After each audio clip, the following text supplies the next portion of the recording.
Hello बच्चों, welcome back to my YouTube channel learning student. तो आज हम लेकर के आए हैं जो क्लास 12th के बच्चे हैं उनके लिए, ठीक है, जो कि ये काव्य से है सेकेंड चैप्टर उद्धव प्रसंग। और उद्धव प्रसंग का ये हमारा वीडियो का तीसरा पार्ट है। तो आज हम तीसरा पार्ट देखेंगे, ठीक है। चलिए देखते हैं। आए हो सिखावन को जोग मथुरा ते तो पे उद्धव ये वियोग के वचन बतरावो ना। कहे रते ना करे दया करी दरस दिन दुख दरी बेको तो पे अधिक बढ़ावो ना। देखिए, आए हो मतलब आए हैं, ठीक है। सिखावन मतलब सिखाने के लिए, जोग मतलब योग विधा, को मतलब को, जोग मतलब योग विधा, मथुरा मतलब मथुरा से, तोपे मतलब तो फिर, ठीक है। देखिए, गोपियां जो है कि उद्धव से कह रही है, क्या कह रही है, देखिए, हे उद्धव, ठीक है। गोपियां कह रही है कि हे उद्धव, यदि आप योग की विद्या सिखाने के लिए मथुरा से आए हो, ठीक है। गोपियां कहती हैं उद्धव से कि हे उद्धव, यदि आप योग की विद्या सिखाने के लिए मथुरा से आए हैं तो पे तो फिर, उद्धव मतलब उद्धव, ये वियोग के यानी वियोग के, वचन मतलब वाणी, बात, बतरावो ना यानी बतलाओ मत, ठीक है। तो उद्धव वियोग के बात आप हमें मत बताइए, ठीक है।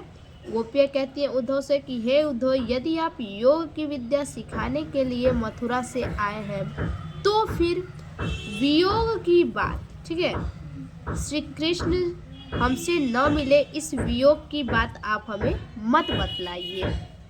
कहे रत्नाकर जी कहते हैं, क्या कहते हैं, दया करी, दया मतलब दया, करी मतलब करके, ठीक है।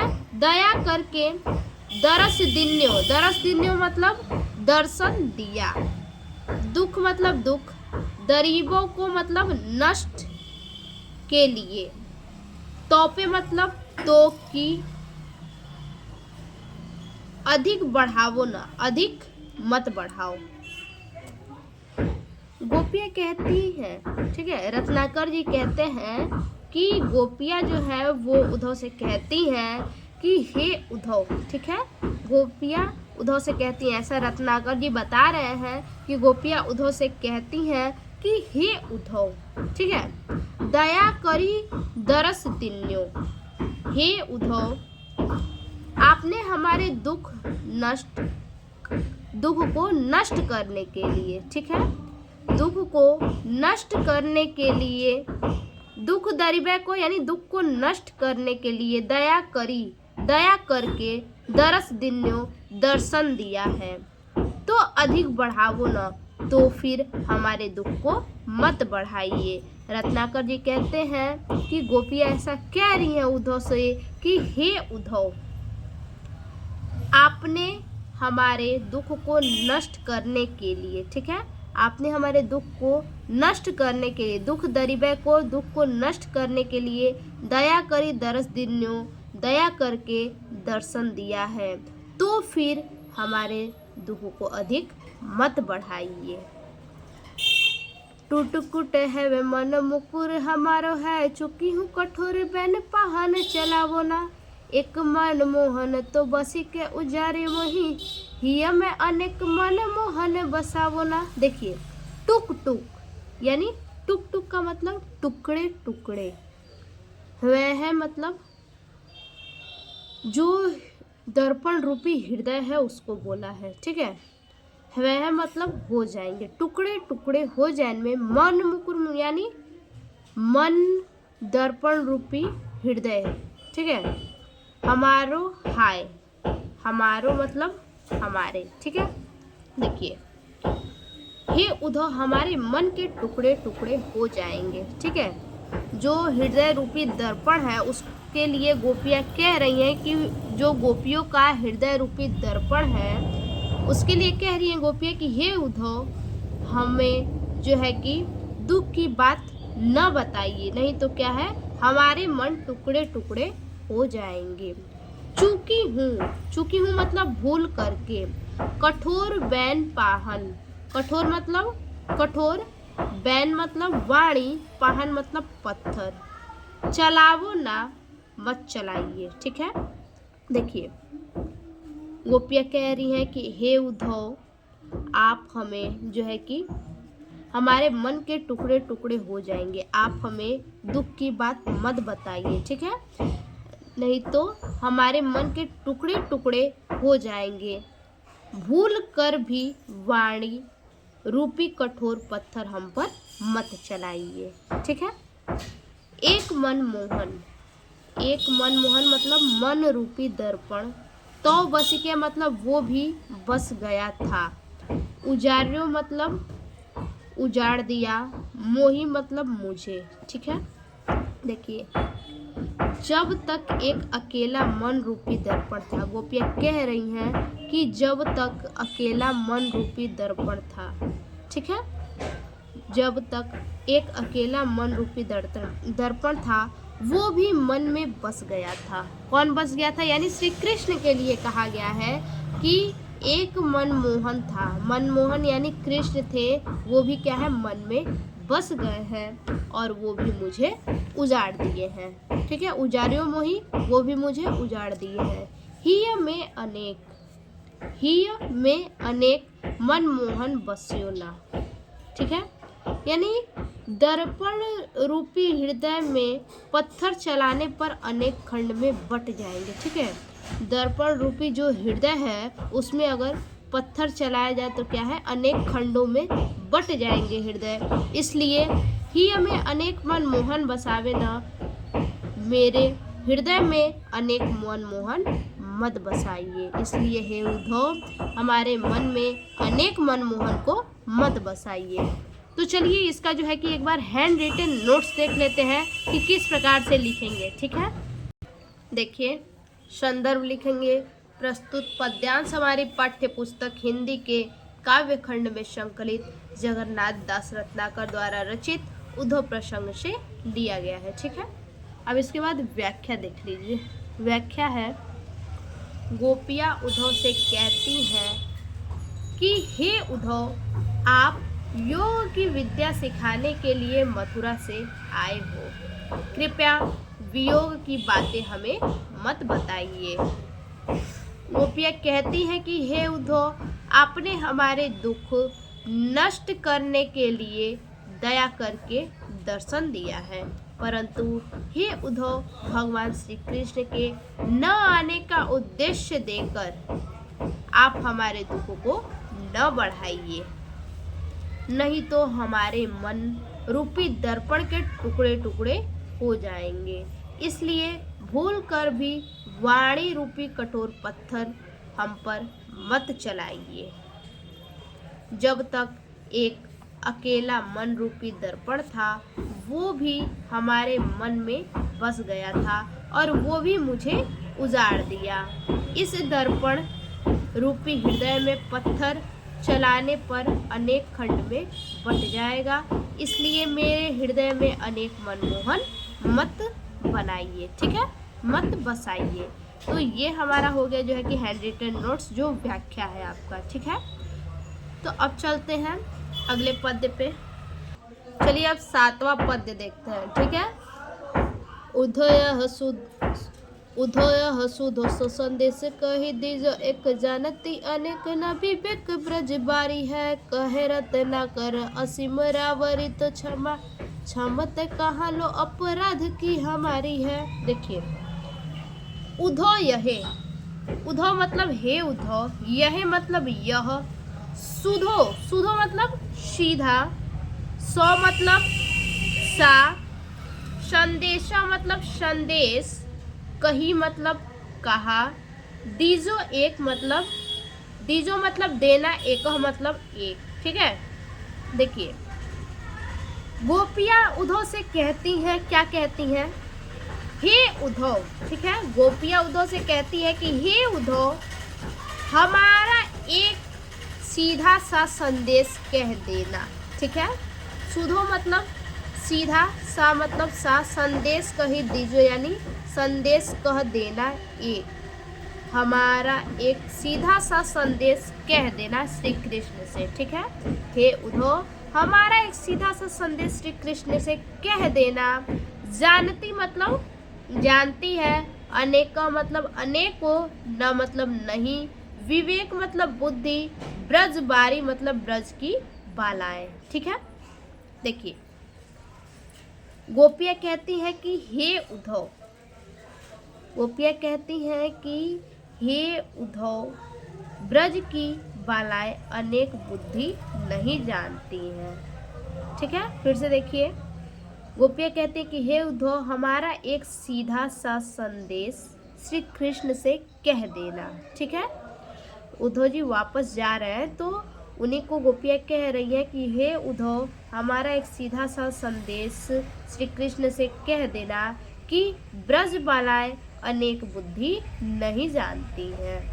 कहे रत्नाकर, रत्नाकर जी कहते हैं, रत्नाकर जी कहते हैं कि गोपियाँ कह रही हैं उद्धव से। ठीक है, असीम रावरी, असीम मतलब असीमित, रावरी मतलब श्री कृष्ण, तो मतलब जितनी, क्षमा मतलब क्षमा करना। ठीक है, तो रत्नाकर जी बता रहे हैं कि गोपियाँ उद्धव से कहती हैं कि हे उद्धव श्री कृष्ण की जितनी क्षमा करने की असीम शक्ति हम जानते हैं। ठीक है, गोपियाँ क्या कहती हैं कि हे उद्धव श्री कृष्ण की, रावरी मतलब श्री कृष्ण, तो क्षमा मतलब क्षमा करने की, असीम मतलब असीमित। ठीक है, असीमित शक्ति जितना हम जानते हैं।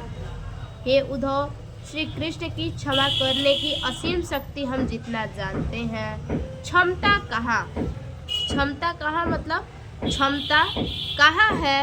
अपराध मतलब अपराध की, अपराध मतलब अपराध की, हमारी है मतलब हमारी। ठीक है, तो उतनी हमारी अपराध करने की क्षमता नहीं है।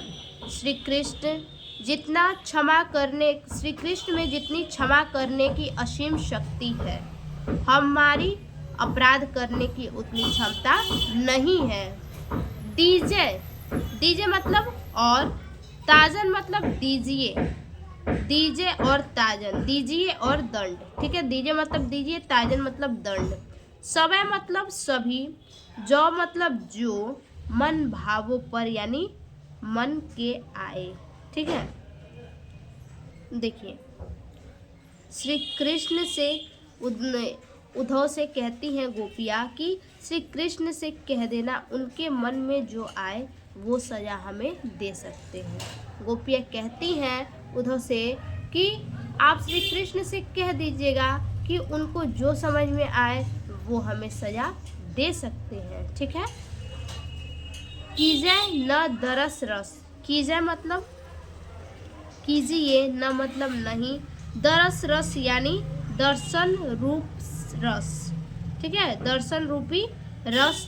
वंचित मतलब वंचित, बिचारी है यानी बिचारी, बिचारी किसके लिए है, गोपियों के लिए है। ठीक है, तो देखिए फिर से श्री कृष्ण उद्धव से कहती हैं कि श्री कृष्ण से कह देना उनके मन में जो आए वो हमें सजा दे सकते हैं, परंतु, ठीक है, परंतु बिचारी गोपियों को दर्शन रूपी रस से वंचित मत कीजिए। ठीक है, परंतु जो है कि गोपियों को दर्शन रूपी रस से वंचित मत कीजिए, यानी ऐसा न कीजिए कि आपके दर्शन न मिले।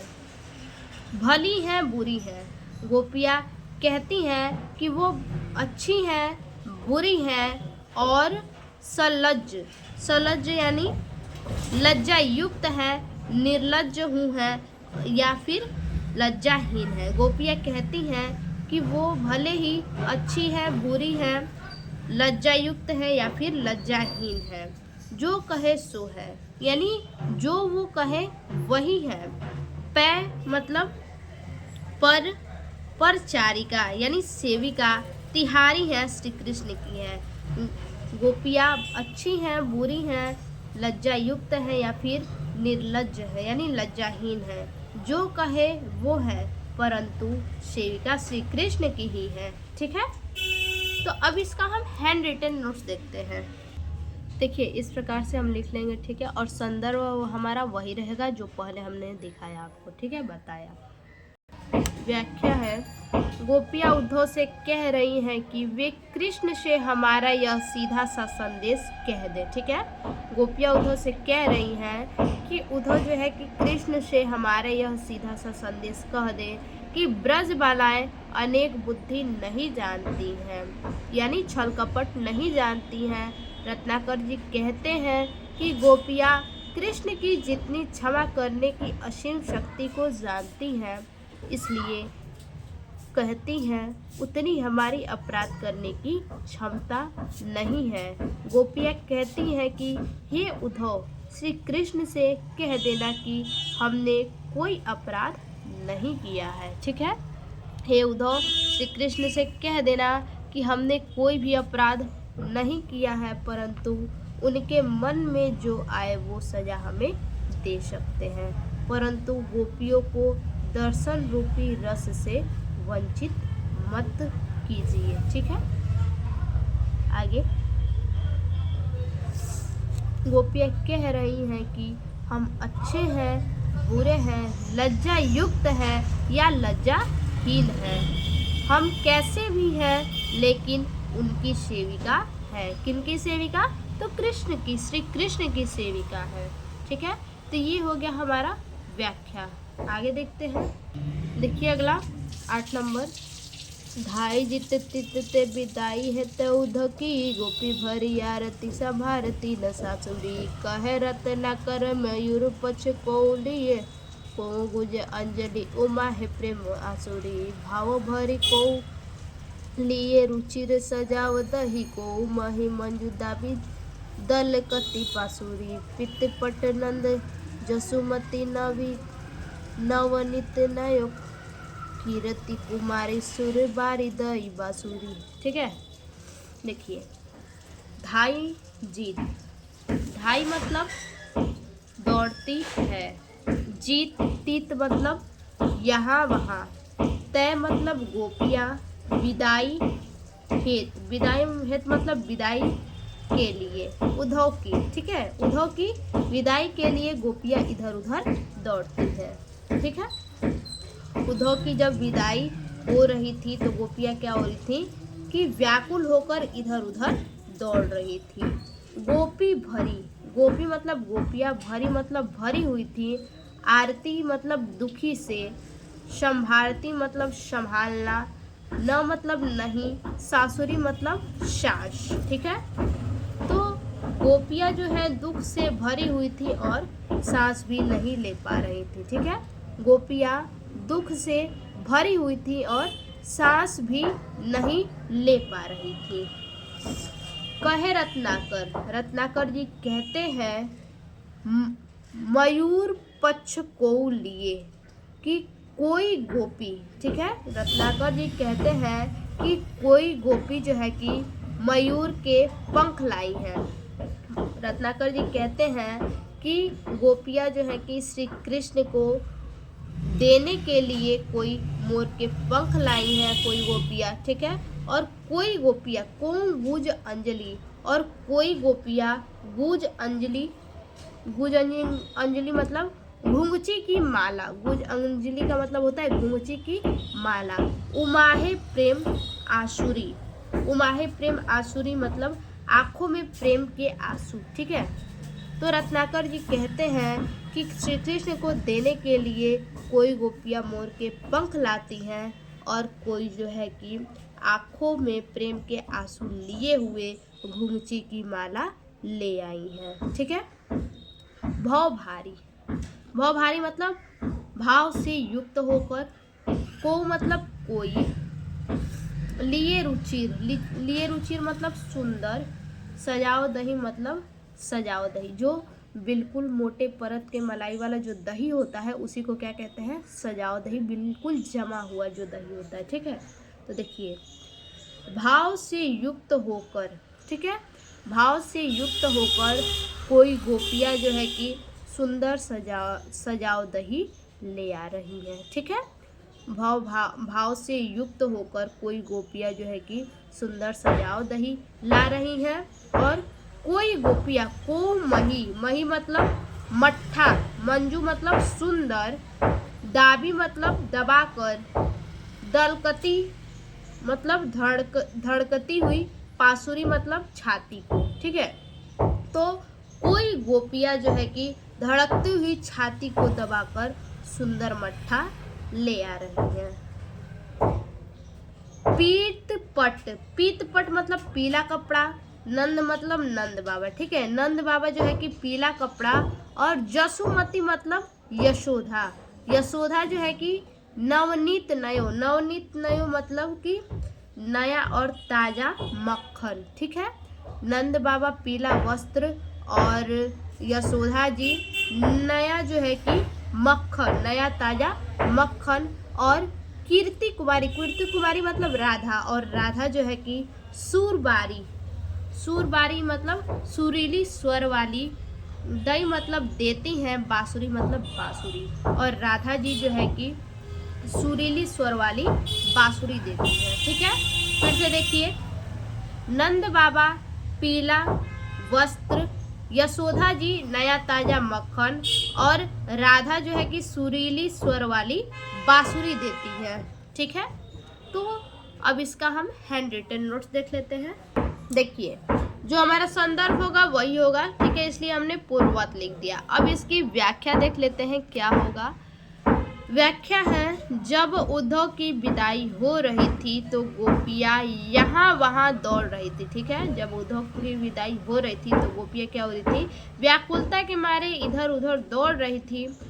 उस समय वे इतना दुखी थी कि सांस भी नहीं ले पा रही थी। ठीक है, रत्नाकर जी कहते हैं कि कृष्ण को उपहार के रूप में देने के लिए, रत्नाकर जी कहते हैं कि श्री कृष्ण को उपहार के रूप में देने के लिए कोई गोपी मयूर का पंख लाई तो कोई गोपी आंखों में प्रेम के आंसू लिए हुए घुंघची की माला लिए हुए आई। ठीक है, कोई गोपी भाव से युक्त होकर सुंदर सजाओ दही लेकर आई तो कोई धड़कती हुई छाती को दबाते हुए सुंदर मट्ठा ले आई। नंद बाबा ने उनके लिए पीला वस्त्र, यशोदा ने ताजा मक्खन एवं राधा ने सुरीले स्वर वाली बांसुरी लाकर दी। ठीक है, तो आज के लिए बस इतना ही। फिर से मिलते हैं एक और नए वीडियो में, तब तक के लिए धन्यवाद।